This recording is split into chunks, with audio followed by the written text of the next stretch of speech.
51 players and staff going to Dubai this year, and what my role entails is essentially trying to minimise the effect of that travel. So the main problem with travel is that it increases fatigue amongst the athletes because it's quite stressful, and also it may affect their sleep.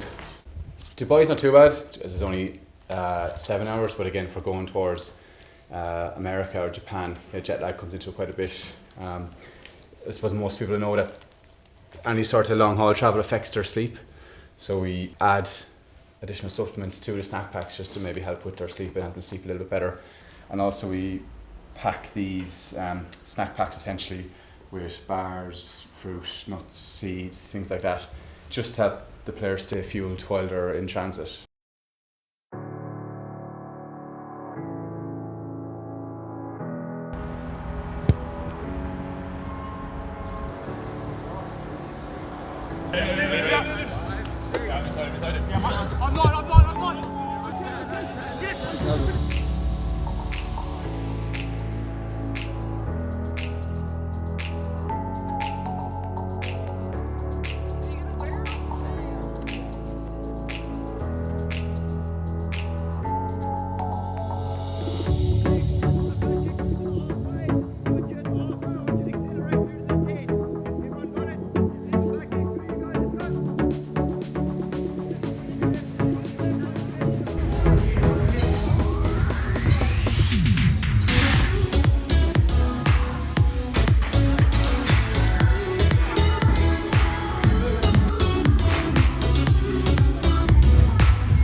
Having the girls in the pool, what's the idea behind the pool session?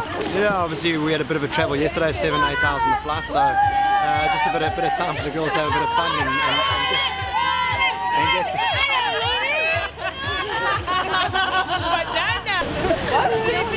So as you were saying?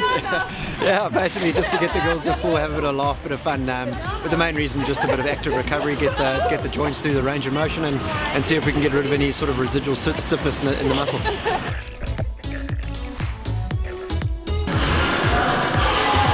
Here with Amy, Marcus Shortall. How are you? Keep the trust going. Grand, yeah. Nailed it. Hannah's loving the gym. Not on the pitch today, but what the girls get up to? So we wanted to keep them active and keep them mobile. So with me, we did a bit of yoga, we got the girls moving, we did some pre-activation, just to get them set up for their bit of cardio and for the gym session they did there.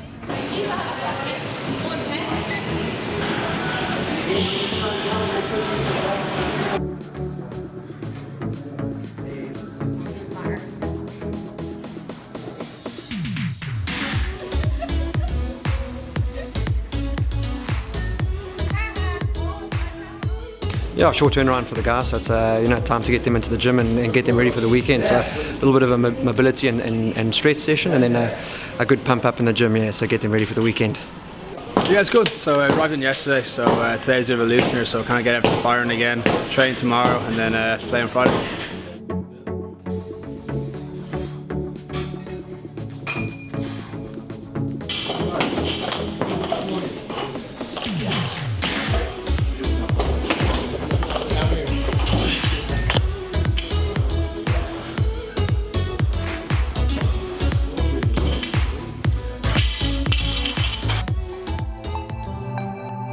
So Lou, Fiji first up tomorrow, what are you expecting? Yeah, well, we're well used to playing Fiji from last year's series, so definitely expecting a really physical battle, and kind of expecting the unexpected, because that's the way Fiji play, as you saw even with the men's there in the Autumn Internationals. Like, they just love an offloading game, love to keep the ball alive, and the ball is just oxygen to them really, so really expecting a game where they want to hold on to the ball and throw a lot of offloads and make a lot of breaks, and we want to nullify that as much as possible. We know a lot of their players, and as I say, like, we want to train the way they like to play, so obviously likewise they know us and they know we like to play But I think as the games were done last year, we seem to get more of a handle on them. So hopefully we can continue that and set out with a good segment of the 10th tomorrow morning. How important is an early start, good start? Oh, massively important, just to get momentum. Now it's only helpful if you continue it on as the day and the 2 days continue, but no, it's really, really good to get a good start, because then we've obviously Canada up in the afternoon and then Spain, and just to get the 2017 season off to as good a start as possible. Make it a really good start. Performance through the series last year, I could see you're starting to believe that. I think that's the big difference. There's training and playing and trying to be accurate, but it's actually within yourselves totally believing that you're able to produce something. And I think we've still got a long road to go. We've absolutely got a long road to go. But you're a lot closer and further down that road than I think you truly believe sometimes.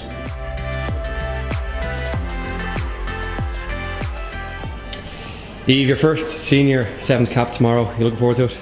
Yeah, I'm really looking forward to it. It's been a long wait.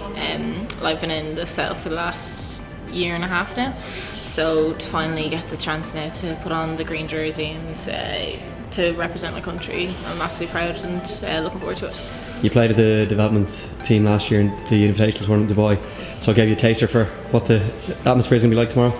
Yeah, it was nothing like I had ever experienced. Like no rugby festival I've been, probably Kinsale was the closest one to it, but it's mad. Like, it's a great atmosphere. There's a lot of Irish actually that travel over, and the amount of people that's just there to watch rugby of all different ages or all different levels of rugby. It's a great atmosphere to be there. And then just pulling on that green jersey tomorrow, what'll it mean? Oh, everything. It's been now like nearly 10 years now starting to play rugby, so I'm really looking forward to it, and it's been a dream of mine, so yeah, looking forward to it. All the best. Thank you.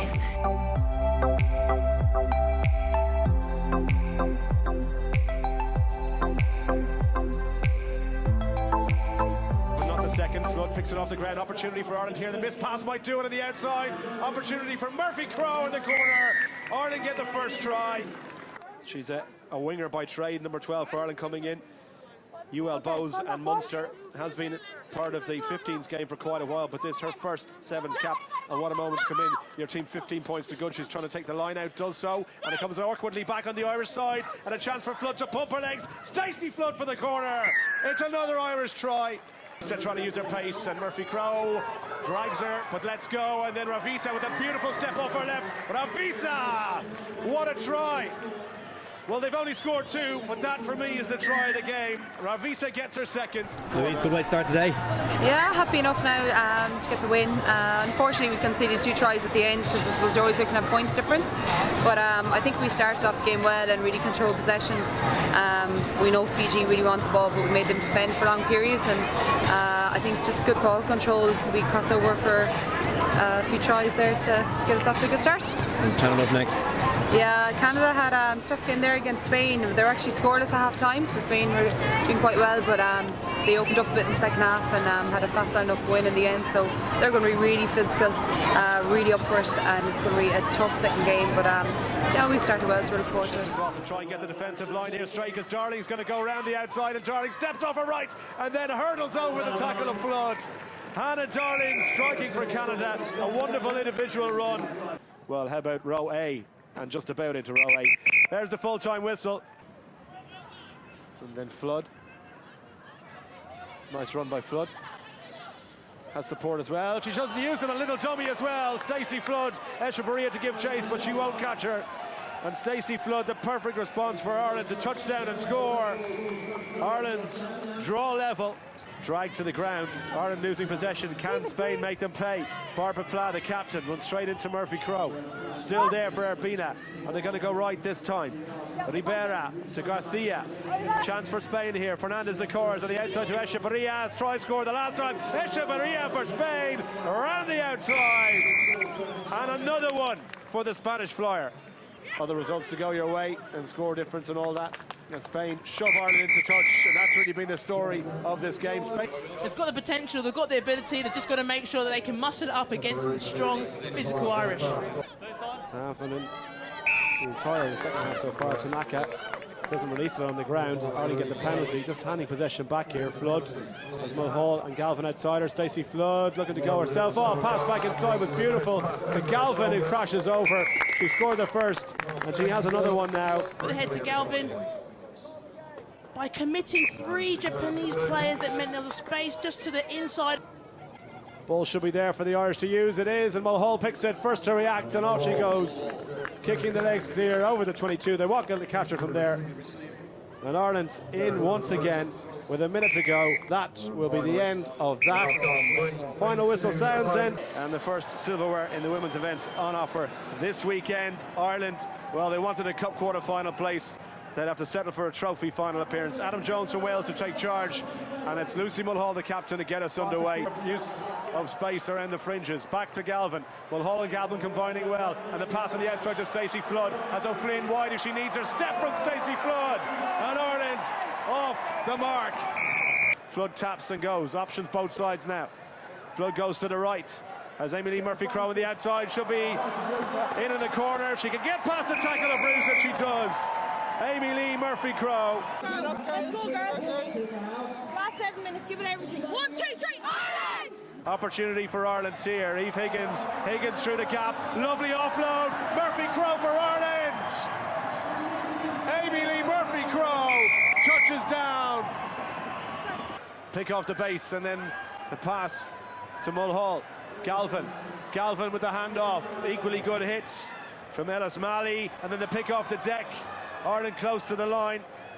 Nicky Verd dragged to the ground. This is Higgins. Higgins reaching, just held, and she did well. Now Nicky Verd bashes her way over. Try scored.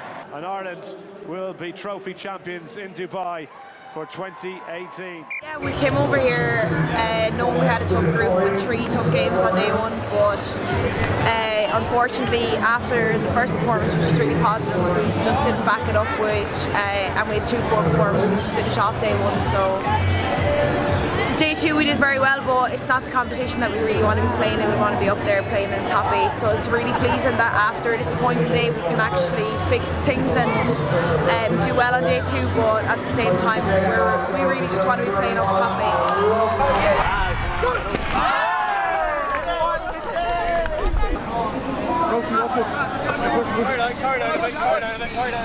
Because we're so good defensively, we're going to get it back. Yeah, it's smart with my heads up. Enjoy playing with the wind. Enjoy bossing around the ball.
I think we just disappointed ourselves. I think we let them into it a lot. Wouldn't be their first French team, obviously, they're playing, but I think we just let ourselves down. But trying to have to recover now, dust ourselves off, and hopefully go again hard in the morning. Or I think we're into the quarters anyway, so big opportunity. Can't really get too bogged down with it, but yeah, just got to dust ourselves off now.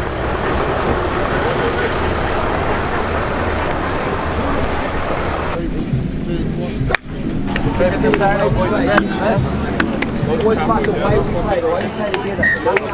the one thing yesterday that wasn't enough. Yeah, the chat.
Billy, just sum up the Dubai Sevens for us.